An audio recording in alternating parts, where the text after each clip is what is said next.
Okay, so we're going to tackle a challenge of how do we get demographic data at a neighborhood level, and for citywide scale, right? And so we basically, this is going to be a two-step process where we first use a overlay tool to create a composite layer, a layer that is a combination of both neighborhoods and census tract data.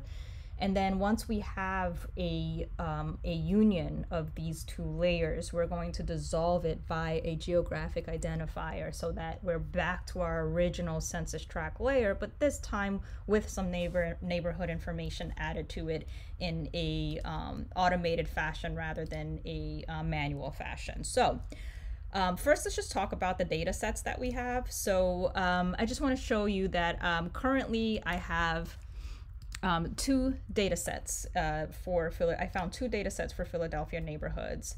I found all of the census tracts within Philadelphia. And this is what you would find in PASDA. As you can see, there are a lot of gaps in the neighborhoods here. So we need to kind of make a decision of which data set is best for our analysis. So let's just look a little bit at the options that we have. So the one that we got on PASDA is called Philadelphia Planning Neighborhoods. It was created in 2016. The source is the city of Philadelphia. And if you click on the metadata, you can read a little bit about this data set, including the abstract, which gives you a little bit of information about the origin of this data set. So if you read the abstract, it says this data layer of Philadelphia neighborhoods was created and devised by the Community Planning Division of Philadelphia City Planning Commission. So this is, the organization that actually within the city that or the department of the city that created this layer.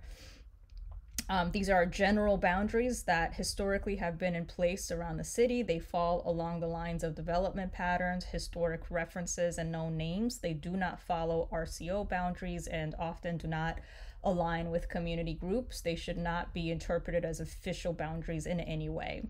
So there's another data set out there. So, there it is, information about the origin of this data set. But there is another data set out there on Open Data Philly, and it's the neighborhood boundaries, 157 neighborhood boundaries in Philadelphia, and it was created by Azavia. Azavia is an awesome organization. They do a lot of great work. I'm very familiar with their work. I trust them as a source of data. And if you take a look at their data set, it's much more complete neighborhood layer. Compared to what the Planning Commission put out there. And so I'm going to make the decision to use the Azavia data set. And so I really want to end up with census tract data, but I'm going to, I also want to add information from this layer to that census tract data. So as I said, we're going to use a tool called Union. And where is my Union tool? Here we go. Just to give you an overview of this tool, it computes a geometric union of the input features. All features and their attributes will be written to the output feature class. So pretend this is census tracts, this is neighborhoods, this is what you get, as a result. Your three features become 1, 2, 3, 4, 5 features, right? And one other thing to know about the tool is that the inputs must be polygon. So this is fine. We're working with polygons. This is a cool tool to use. So let's go ahead and run that. So let's start that from scratch. So search and find union. Your inputs are going to be neighborhood and census tracts Philly. You can go ahead and hover over this question mark to get that illustration of how the tool works, and also click on the question mark to learn more details, a lot more details about this tool, including something called ranks. We're not going to use ranks in this exercise, but you can read a little bit about when it makes sense to do so. And also, gaps allowed versus not gaps allowed. This is an optional parameter that we're going to just leave checked in this exercise, but you can click on the question mark and read more about this tool to learn about those more details about those parameters. All right, so I'm going to call this layer CT census tract name union, right? Because this is my census tract neighborhood, and we ran a union to create this. I want all attributes to be written into the output, all attributes of both inputs to be written into the attributes, and I'm leaving gaps allowed.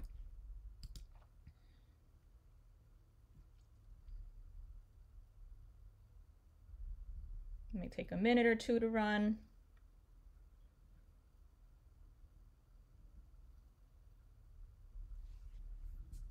Okay. And it remembered the symbology that I had in a neighborhood name. So let me just collapse this. Okay.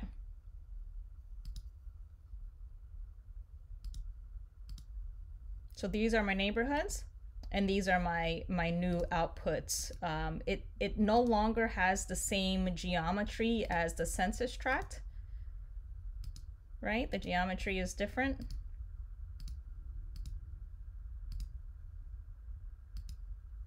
Let's examine the output that we created from using the union tool on neighborhoods and census tracts. So this is the attribute table for that output, and the challenge that we have is really we want to be able to have one census tract with one neighborhood assigned to it. However, the geometry of our census tracts and our neighborhoods are not aligned, and so how do we kind of choose a neighborhood for each of our census tracts? And how many census tracts do we have? We have 384 census tracts in 158 neighborhoods. So how do we avoid having to, for hundreds of times, hundreds of records, have to do this in a more automated way rather than manual? So we just sorted we opened our attribute table for the output. We sorted by GeoID, and we can see that we have many duplicate GeoIDs. And for instance, there are 3 GeoIDs, or there's one census tract that kind of intersects with 3 different neighborhood shapefiles. And so the tool split that geometry up into 3, and we have to decide what neighborhood do we assign to this one census tract based on the output of this tool. One way that you might want to consider this is based on just area alone, since we're automating this for a large data set. And so let's sort this by area, geometry area, and let's see what the first record basically is telling us. The census tract was split up into 3 different polygons, and each polygon, this is the area of that polygon, and that tells us that the largest area of the 3 polygons that this one census tract intersects with. So let's look at our census tracts again. So that's this census tract. When you chop that up by how much of it is in each of these neighborhoods, the piece of that chopping that is the largest piece is the piece that is in Holmesburg. So basically what that means is this output, if we can find a way to just extract any record that has a duplicate, extract that, and keep only the record with the highest area, that's a way to kind of automate this process. There are lots of different ways in which you can experiment with this. Like you can run a dissolve based on the GeoID. There's lots of different ways that you can do this, but not anything that's going to give you a perfect kind of match based on area, and not anything that's not going to result in you having to do a lot of manual cleanup anyway, which is what we're trying to avoid. So my recommendation as a next step for this would be to actually take your output, all of the records of this output, and bring it into Excel and use Excel to kind of get this to where we want it to be, where it's one GeoID once for each census tract that has been duplicated. Let's just keep the one with the highest area. You can write, if you're a great coder, I'm not a great coder, you can write a script that will do that. Probably you can create your own tool to do that. You can write a script that will basically create a tool in ArcBro that will act as Excel. I'm not a great coder, so I'm going to just use Excel for this next step. Okay, so basically what I want to do is, for this output, I want to copy all of the records. So I'm going to right click the output, so go to selection, select all, and copy that. And then I'm going to paste it into an Excel document. Okay.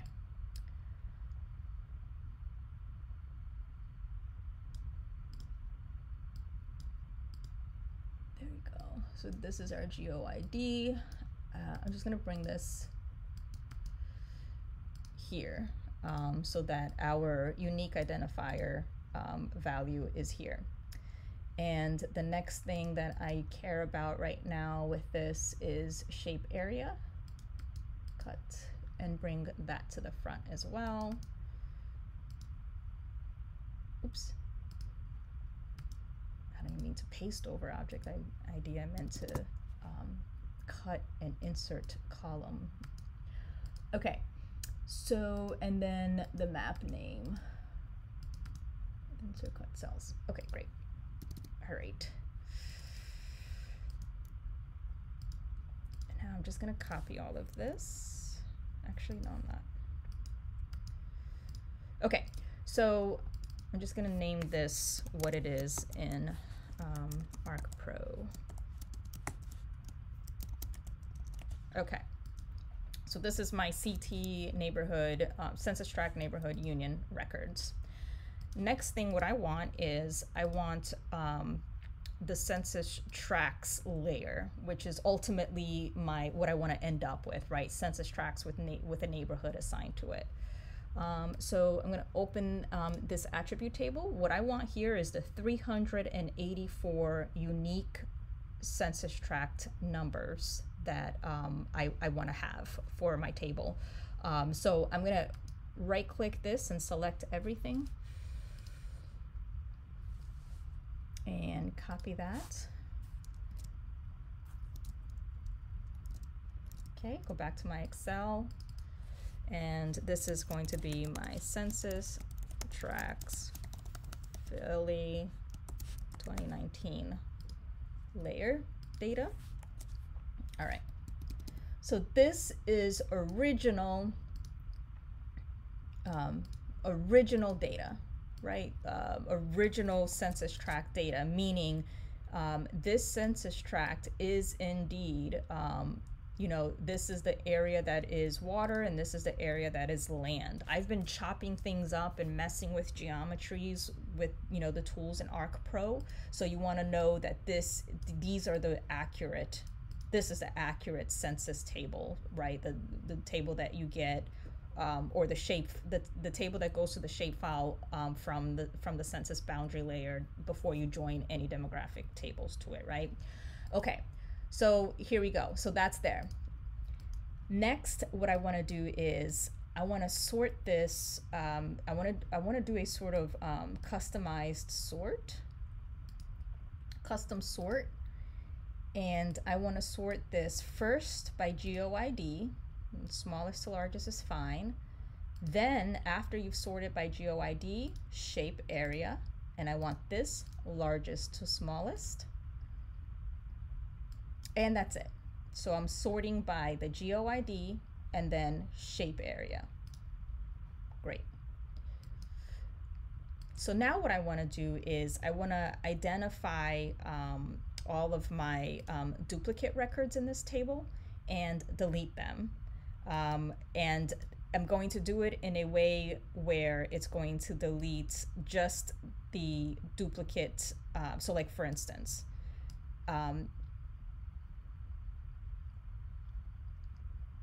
actually, yeah. Yeah, okay. So this particular record, I want to automate a process in Excel where it's what we just talked about, right? So I have these two these two GeoIDs. I want to get rid of Riverfront because most of the geography of this census tract is within Old City. But I don't want to have to do this manually each time.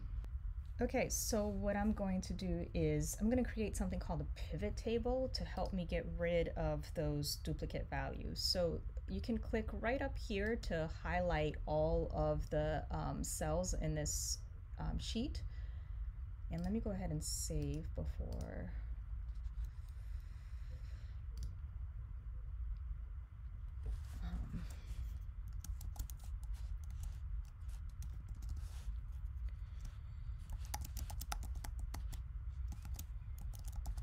Okay. Alrighty, so I'm going to create a pivot table to help me do that. So I'm going to go to the data, summarize with pivot table. I'm just going to leave the default settings, which is basically it's going to create a pivot table layout in a new sheet. And this is where we're going to set up our pivot table. So I want one GeoID as the record. And I want to know for each record a name. Oops, scroll up. Map name, a neighborhood name. And I want to be able to sort this information by values, by shape area. So I'm going to drag shape areas into values. Okay. I can close my pivot table fields. I don't need to make any edits. And now what I can do is I can change my layout a little bit so that this works for me. Now where do I go to? Pivot table, it must be design, layout, okay. All right, yeah. Whoopsies. Okay, so don't show subtotals. I'm going to change some of the settings by going to the design tab, and in subtotals I don't want to see subtotals. I don't want grand totals. I just want exact numbers for each neighborhood, exact shape area numbers. Great, and then that's it. And then of course I changed my layout to a tabular form rather than the pivot table form that we saw earlier. Okay, so now I kind of have this set up the way that I want to almost. Let me just make sure that this field, really important, the most important part actually is that this is sorted by descending value so that the largest value is on top, right? So let me find a census tract with lots of neighborhoods it intersected with. We want to make sure that the largest value, is on top, So we just did. Okay. So there's a few different ways that you can do this next. You can make a copy of this, right? So select the columns and then paste that. Oops, sorry. Instead of pasting another pivot table, you can do edit, paste special, and just paste values.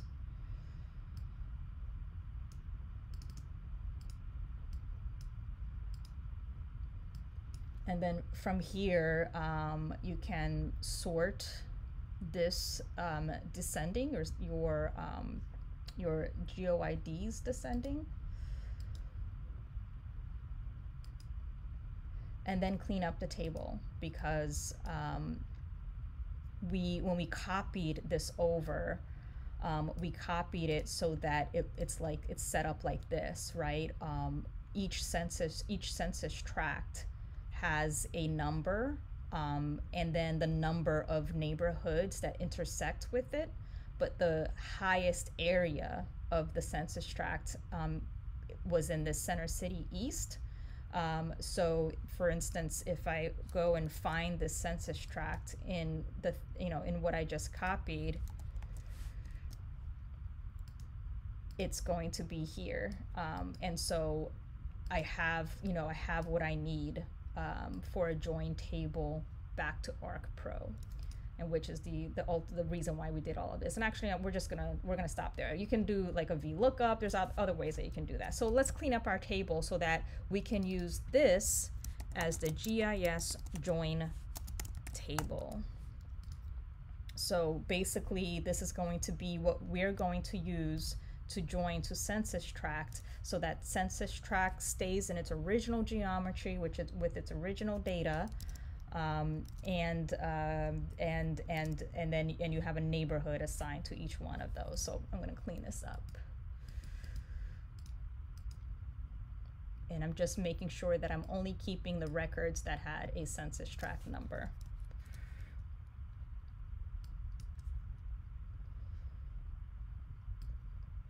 Everything else is junk. It's it's an artifact of using those different tools to get us where we are now. So we have 384 records in this new join table, and we have 384 records in our census tract. Each one of these records have a neighborhood and the shape of that record that is within that neighborhood. Okay, so I'm actually going to save this as a CSV.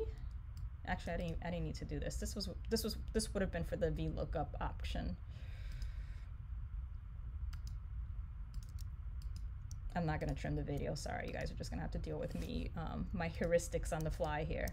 Okay, so what I'm doing now, sorry about this. I'm just deleting these tabs. All right. Because I got out of all of that what I wanted, which is this, creating a join table for my for ArcPro. So now I'm going to save this as the GIS join table. I'm just going to leave it on my desktop so I don't feel like being organized. Where's CSV? I need to save this as a CSV. Yeah, there we go. I think that'll work.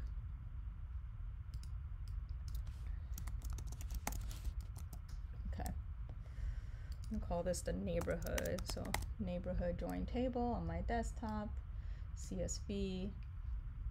Okay. All right.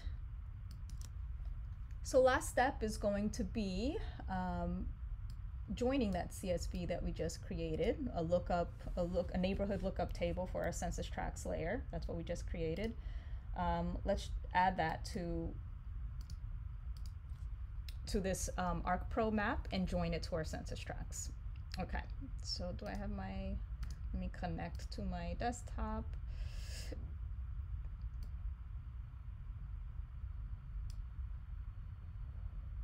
There we go.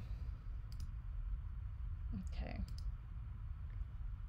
And neighborhood join. All right. See if I need to do anything to prep this for a join. Double and here we go. We have a text. Okay, I just need to create a double here. Okay, so let's add a field to census tracts. We'll call it GOID2. Make it a double so that it can join with our CSV. Okay, save that.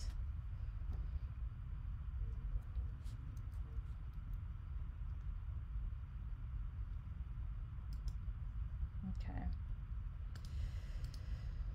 All right, so now it's time to join our crosswalk or our neighborhoods. So right click census tracts to add a join. The input table is going to be oh, and join field, excuse me, is going to be GeoID2, the one that we, oh, goodness gracious, didn't I forget an important step? Forgot to calculate that field. It's just a blank empty null field. I would have gotten 0 joins. All right, hello, wake up. Calculate field. And we want that to be equal to GeoID. GeoID2 is equal to GeoID. All right, now let's join. Okay, right click Census Tract, add a join, and it's going to be our GeoID2, GeoID in the table. That's right, always validate. And 300 of 384 joined, so that's good. All right, that is the final step. And so now I should be able to symbolize this layer with neighborhood attribute. And of course, feel free, this was the automated way of doing it. You know, it'll take you a little longer the first time you do it, but you know, these steps shouldn't take too long to execute sequentially once you know them. But you can now you can symbolize this by the neighborhood name, the map name. Yes, we know there's 158 of them. And you can compare how this process compares to the actual neighborhoods themselves. You know, you can go in here and kind of make your decisions on and any adjustments that you might need to make. But this is a way to automate that process rather than doing it manually.